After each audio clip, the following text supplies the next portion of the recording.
One rainy night, one quiet kitchen, and two people lost, grieving, lonely stepped across a line they never meant to touch. This story isn't told for forgiveness. It's told for understanding. Sometimes what we crave isn't passion or desire. It's to be seen, to be heard, to feel alive in a life that's forgotten us. If you've ever felt invisible, if you've ever said yes not because you wanted to but because you needed to feel something again, this story is for you. A quiet confession, a mistake, a hunger, and the question that never goes away. What if you were the one in that kitchen? Would you have said yes?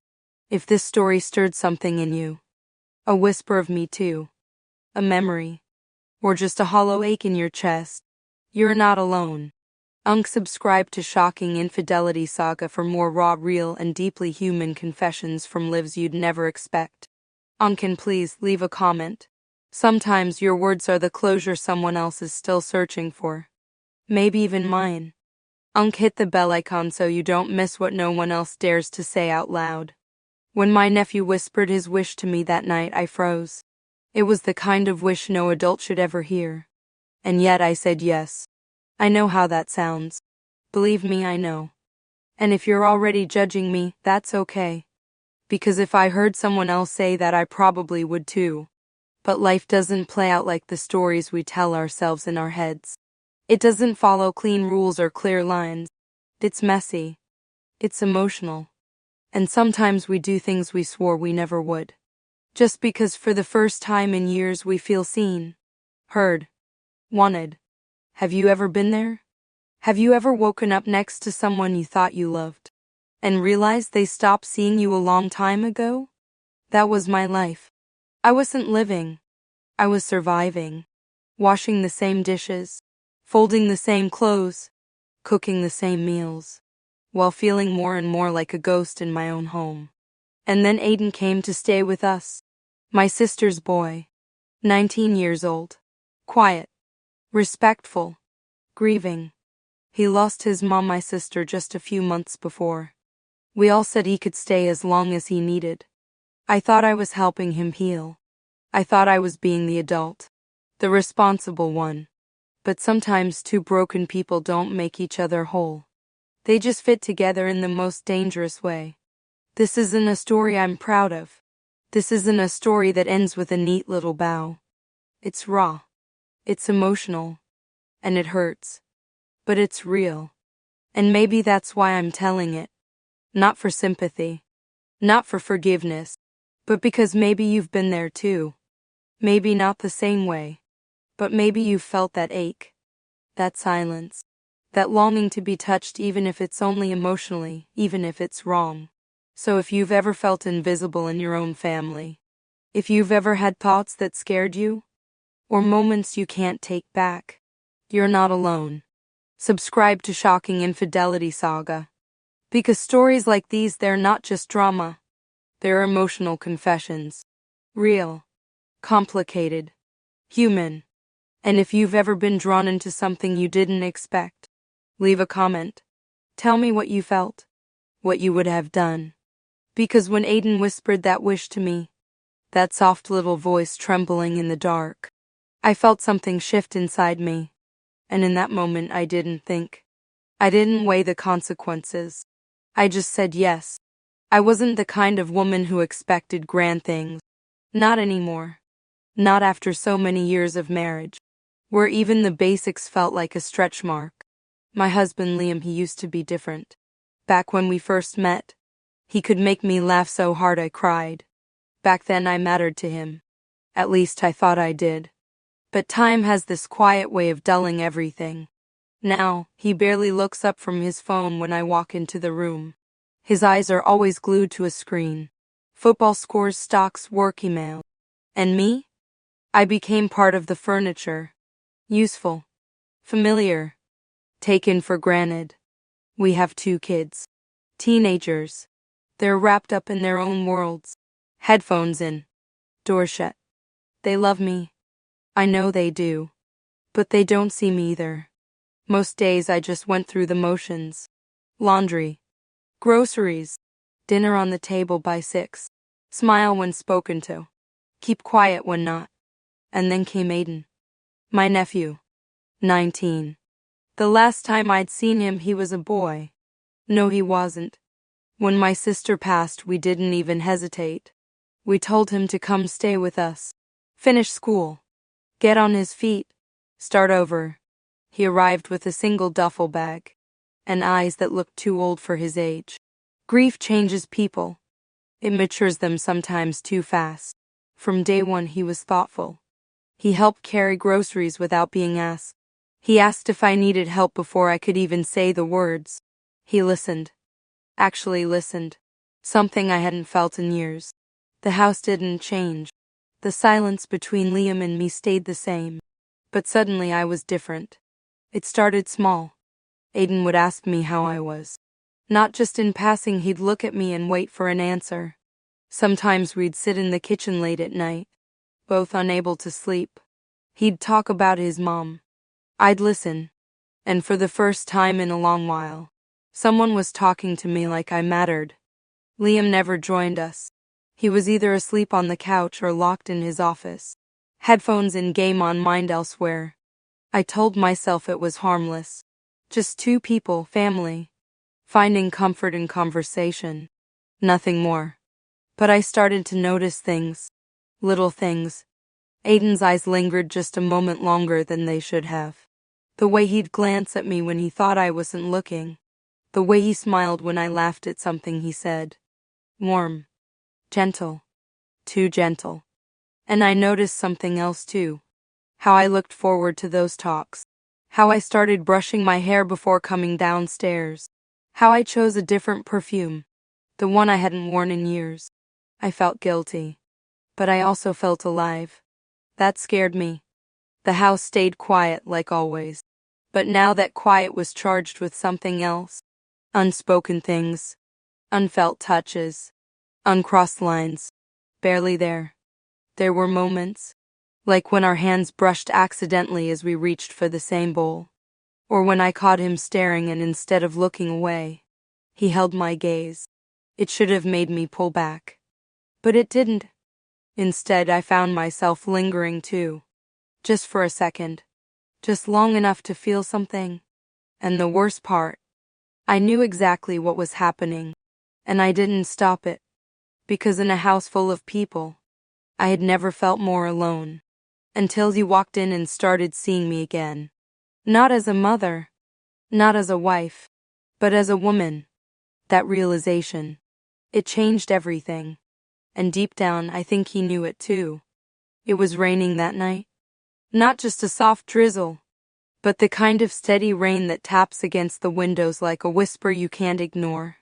The kind that makes everything feel a little heavier. A little closer to something you're not ready to face. I had just finished cleaning the kitchen. Liam was upstairs, probably asleep with the TV still on. The kids were in their rooms. Doors closed. Lights off. I didn't expect anyone to be awake. I was just wandering, really. I don't even know why I went into the living room. But there he was, Aiden. Sitting on the couch, wrapped in a blanket. The soft flicker of an old black and white movie dancing on the screen.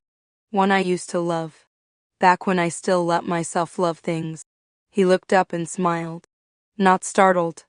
Like he'd been waiting. He patted the spot next to him. "Couldn't sleep either?" he asked. I shook my head. He smiled again, softer this time. "Come sit, this part's funny." I should have said no. I should have walked away. But I didn't. I sat. We didn't talk much at first. Just watched. The sound of the rain outside and the gentle hum of the TV filled the silence between us. Then little by little it started. A line from the movie made me laugh. He laughed too. Not because the line was funny, but because I laughed. He told me it reminded him of his mom. I told him it reminded me of when I used to feel something other than tired. And just like that, we were talking about things that mattered. Not the weather. Not chores. But loss. Regret. Loneliness. He told me he missed having someone who asked how his day was. Not out of habit, but because they actually cared. I told him I missed that too. And then he looked at me. Really looked at me. And said, You deserve someone who listens to you. I felt it in my chest, like someone had reached in and touched something I forgot was still alive. I didn't know what to say. I just looked at him. And in that moment, it wasn't about age, or blood, or anything else the world would scream at us. It was about two people in a quiet house, both aching to be heard. I went to bed that night with my heart thudding in my ears. Not because of what was said, but because of what wasn't. And then a few days later he cooked dinner. I came home from running errands. And there he was. In the kitchen. Apron on. Sleeves rolled up. Stirring something on the stove. Like he'd been doing it his whole life. The smell hit me first. Something warm. Something real. Something that made me feel like someone was waiting for me. He looked up and grinned. I found your mom's old cookbook in the cupboard, thought I'd try one of her recipes. Liam hadn't cooked for me in years. Not for a birthday. Not for an anniversary. Not even when I was sick. I stood there holding a grocery bag, blinking like an idiot. Because no one had done something like that for me in I don't even know how long. We ate together. Just the two of us. The kids were out. Liam was working late. And it felt like home. Like what I imagined home should feel like. Warm. Present. Safe. After we ate, he cleaned the dishes. He asked me if I wanted tea. He poured it for me exactly how I liked it. 2 sugars, no cream.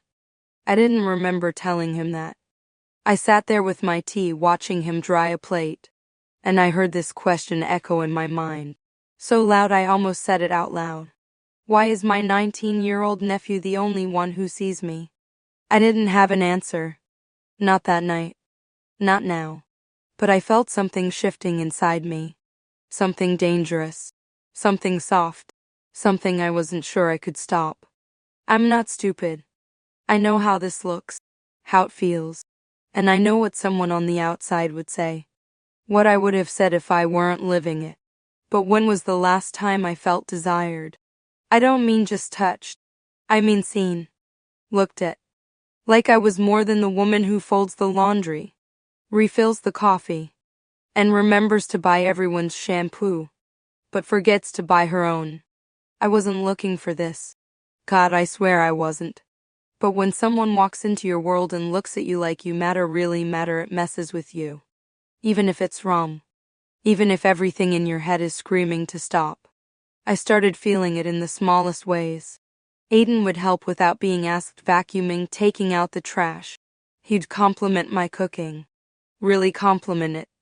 Like he actually tasted it. Not just, yeah, it's fine, like Liam always muttered without even looking up. One morning I cut my hair just to trim, something to feel fresh. Liam didn't notice. Didn't say a word. Aiden? He looked up from his cereal and smiled. You look good today. 4 words. That's all it took. And just like that I was floating. Hating that I felt good. But I did. I caught myself picking out a different blouse the next day. A little softer. A little more fitted. Not too much. Nothing obvious. But enough that I knew I was doing it for someone other than myself. And then came the shame, like a wave that crashes after the tide's pulled too far out. I'd stand in front of the mirror and ask myself, what are you doing? This is your nephew. This isn't right. But then I'd hear Liam's voice in my head, that flat, tired tone. The same voice he used the night of our anniversary. When I brought out the wine, hoping we'd spend some time alone. You know what he said? Can we just do this another night? I'm really tired. He forgot it was our anniversary. Again. I'd planned a meal. Put on makeup. Lit candles. And he walked right past all of it. Didn't even blink. I blew out those candles myself. I sat there in the dining room eating cold pasta. Alone. No music. No laughter. No love. So tell me, when someone shows up in your life and notices the little things, remembers how you take your tea, tells you you're beautiful without needing anything from you in return, how do you not fall a little? I didn't want to. I swear I didn't. But Aiden made me feel like I wasn't invisible anymore. And the worst part, I let myself feel it. I started waking up with butterflies. Not for him, but for how he made me feel. Alive. And every time I caught myself smiling when he walked into the room. Every time I looked forward to the sound of his voice. I hated myself just a little more. I'd go back and forth inside my own mind. One second telling myself it was innocent. The next reminding myself it wasn't. It was like walking a tightrope in the dark, trying to balance between the person I was supposed to be and the one I was becoming. I'd watch him laugh with the kids, help clean without being asked, ask me about my day and really listen. And I'd think, this is what it should feel like. But then I'd remember who he was, what I was, and I'd feel the sick weight settle in my chest. I kept trying to push it down, to chalk it up to grief, his, mine, both of ours. But deep down I knew. I knew it wasn't just about feeling appreciated. It was about feeling wanted. And I hadn't felt that in a long, long time. Too long. It happened late one night. The kind of night where the world feels quieter than usual. The rain had stopped hours ago, but the ground outside still glistened under the porch light. Everyone else was asleep. I couldn't sleep. I mean, my thoughts were too loud. My heart felt unsettled. I found myself in the kitchen again, hands wrapped around a mug I didn't even remember making. I was just standing there, staring out the window like the dark could offer answers. And then Aiden walked in. He didn't say anything at first, just walked over barefoot and sleepy-eyed, and leaned against the counter beside me. I asked if I woke him. He shook his head, said he hadn't been sleeping much lately. We stood in silence for a moment. Then he whispered, almost like he was afraid of hearing the words himself. I miss her so much it hurts to breathe. I didn't say anything, just let the weight of his words settle between us. He kept going. I dream about her all the time. Then I wake up and I'm here and she's not. And everything just feels wrong. His voice cracked. I didn't think. I just moved toward him. I wrapped my arms around him. Arms that were supposed to protect, to soothe. And he sank into me like he'd been holding his grief in for too long. It wasn't anything inappropriate. Not in the beginning. Just a hug. But it lingered longer than it should have. And something shifted. His hand moved to the small of my back. Gentle. Unsure. My breath caught. I pulled away. Quickly. Too quickly. I didn't say a word. I just backed up, heart pounding, and walked upstairs. I didn't sleep that night. The next morning the house felt different. Not louder. Not busier. Just charged. We didn't talk about what happened. Didn't mention the hug. Didn't look each other in the eye. But I felt it. Every time I walked into a room and he was there. Every time our shoulders brushed in the hallway. Every time his eyes flicked up to meet mine. And then away just as fast. There was something unspoken now. Heavy. Real. That afternoon I found a note on my pillow. Folded neatly. My name written on the outside in his handwriting. I sat down to read it. It said, "Thank you for being there last night. For letting me feel safe. I don't know what I would do without you. Sometimes I wish things were different. No signature. Just those words. And the way they sat in my hands made my fingers tremble. I read it 3 times. Then I tucked it away into the back of my nightstand drawer, beneath a stack of old receipts and expired coupons. Like hiding it would make it mean less. But it didn't. It meant more. The next few days were filled with small moments, tiny blurs in the boundaries I'd always believed were unshakable. I'd reach for something on the counter, and he'd reach at the same time. Our hands brushing again. He'd glance at me across the dinner table, and I'd pretend not to notice. But I did. We were both pretending that everything was still normal, that we hadn't crossed some invisible line in that kitchen, that a single embrace hadn't undone everything we thought we understood about each other. Liam didn't notice anything. Of course he didn't. He was buried in his usual distractions. Work, phone, TV, repeat. He'd ask me questions without looking up. Answer me with half a grunt. Meanwhile, Aiden noticed everything. He noticed when I changed the way I did my hair. He noticed when I wore that soft gray sweater I hadn't worn in years. He noticed when I was quiet and asked why. One night I opened my drawer, pulled out the note again, just held it, read it under the dim light of the lamp beside our bed, while Liam snored next to me. And I felt more alone in that bed than I did, with Aiden 2 feet away in the hallway. That's when I knew this wasn't just about grief, or loneliness, or attention. This was about connection, something I hadn't felt in years. And the more I tried to deny it, the stronger it got. The way his presence lingered long after he left the room. The way my stomach flipped when I heard his footsteps on the stairs. The guilt was always there, but so was the pull. And in that tension we stayed. Both of us balanced on the edge of something neither of us wanted to name. But we both felt it. We knew it was only a matter of time. It had been a heavy day. Storm clouds had been gathering since morning, dark and swollen, like the sky had been holding something in. Just like I had. By late afternoon the thunder started. Low and distant at first.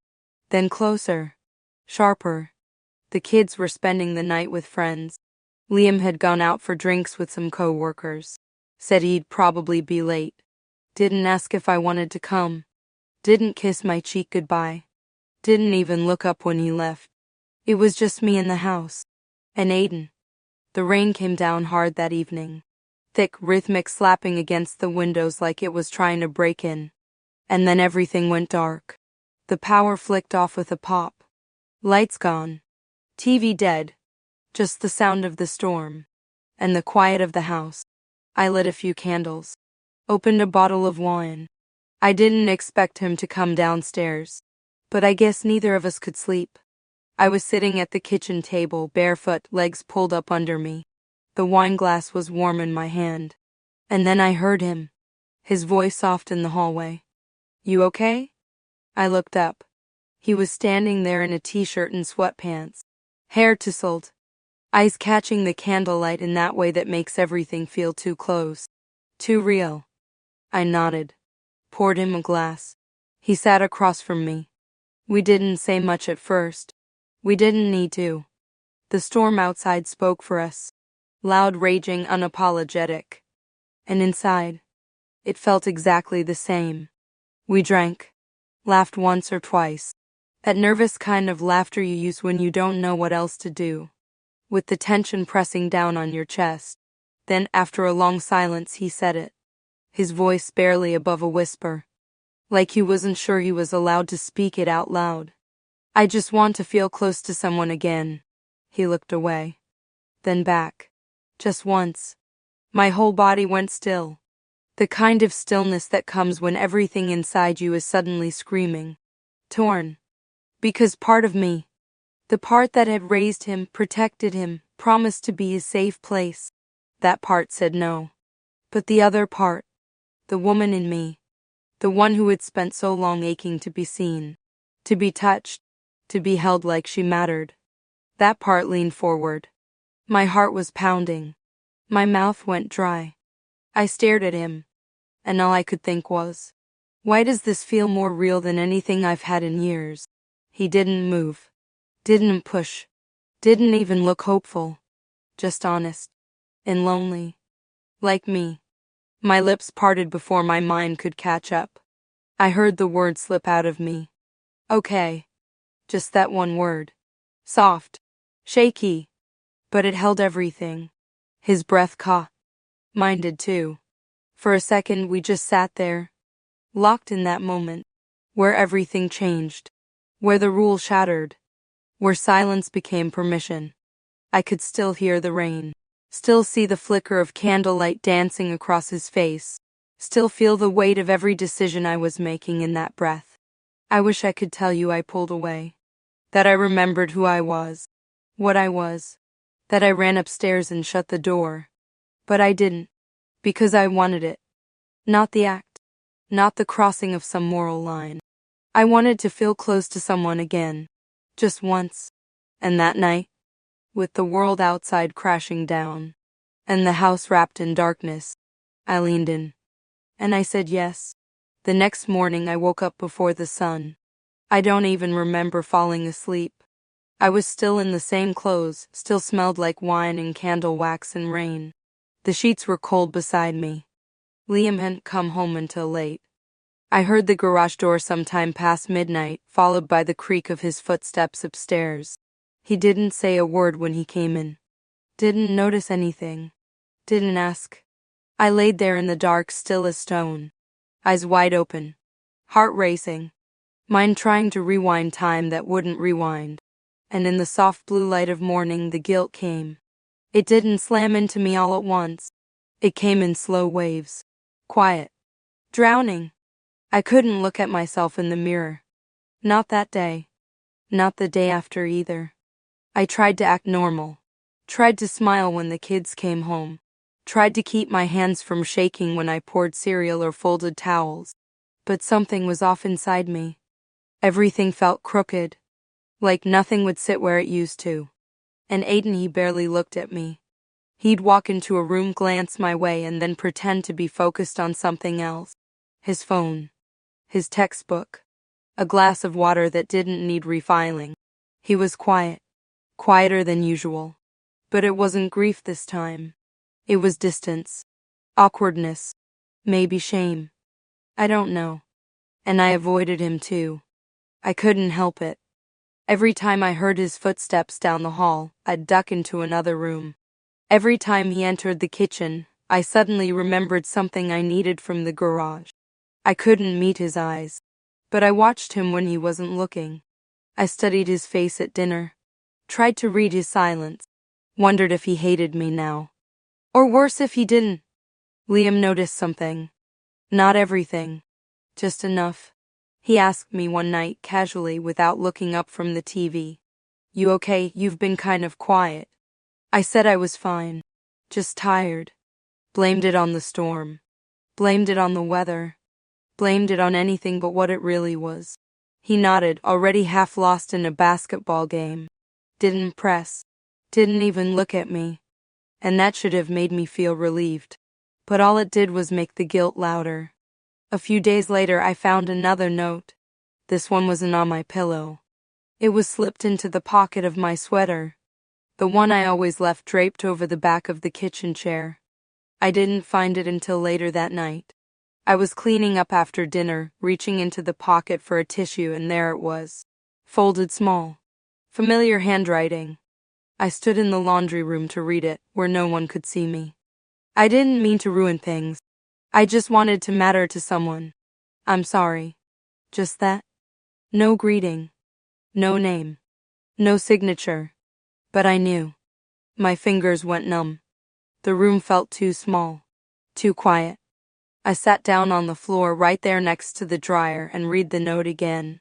And again. And again. The words didn't change. But the way they made me feel did. Because in those few lines I saw everything. His pain. His confusion. His longing. And my failure. I was supposed to protect him. To comfort him. To be the adult. The steady one. The safe place. But instead I let my loneliness blur everything.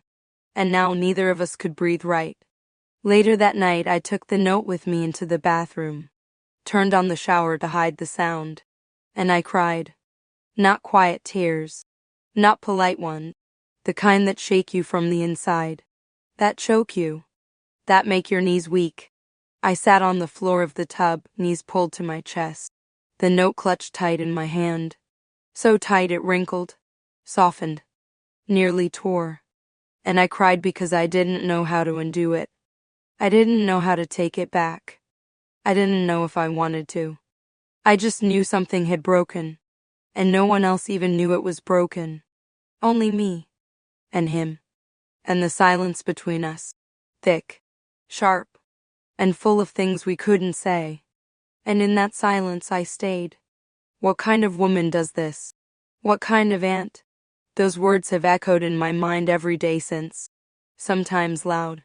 Sometimes just a whisper under the noise of everything else. But always there. I keep asking myself, was I grieving? Was I desperate? Was I just selfish? I think about my sister a lot lately.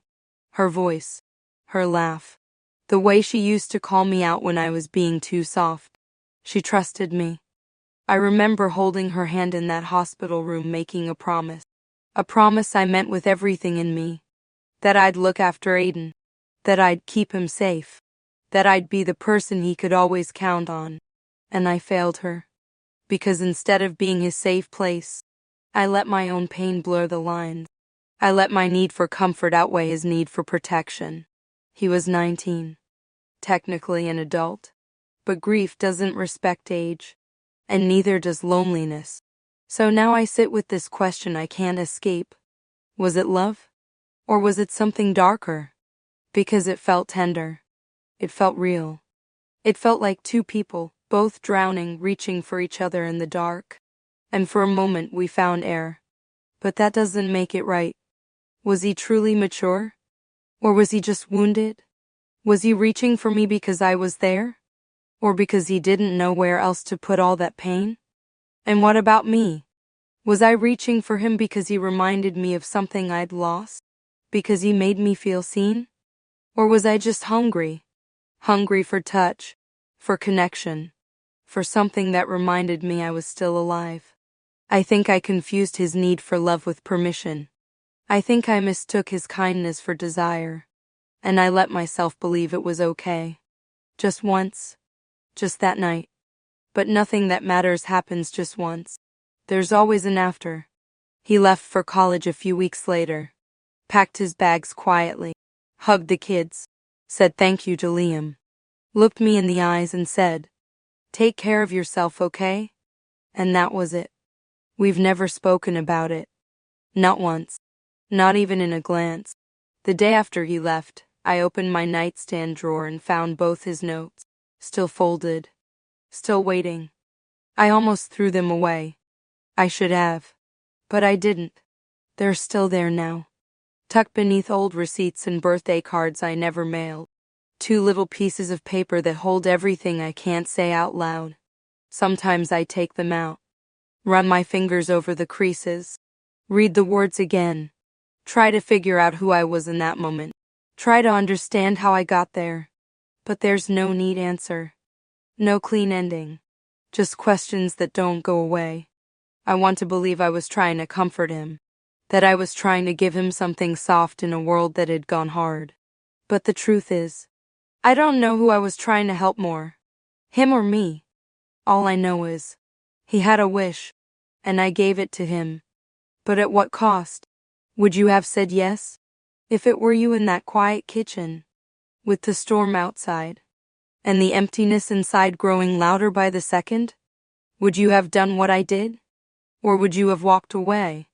I've played that night over in my head so many times, trying to rewrite it, trying to understand it, trying to figure out if it was love, or just the ache of two lonely people mistaking pain for permission. Was it compassion? Or was it a betrayal wrapped in grief? I don't have the answer. Not really. I only have the memory, and the silence that came after. But maybe you do. Maybe you've been in a moment like that. Not the same, but close enough to understand. A moment where the lines blurred, and all you wanted was to be seen, held, chosen. If you've ever been there, please tell me. Please leave a comment. Because I need to know I'm not the only one who's crossed a line they never meant to touch. Not out of lust, not out of desire, but out of hunger. For something simple. For closeness. For care. For a version of yourself that feels alive again. Loneliness doesn't knock. It seeps in. Quietly. Softly. So gently you don't notice it at first. But it builds. It grows. And if you're not careful, it can make you say yes to things you never imagined yourself saying yes to. So if you're listening, if this story made your chest ache, or your stomach twist, or your heart whisper me too, you're not alone. Subscribe to Shocking Infidelity Saga for more stories like this. Real, raw, and haunting. Not because they're perfect, but because they're human. And leave a comment below. Your words could be the closure someone else is still searching for. Maybe even mine.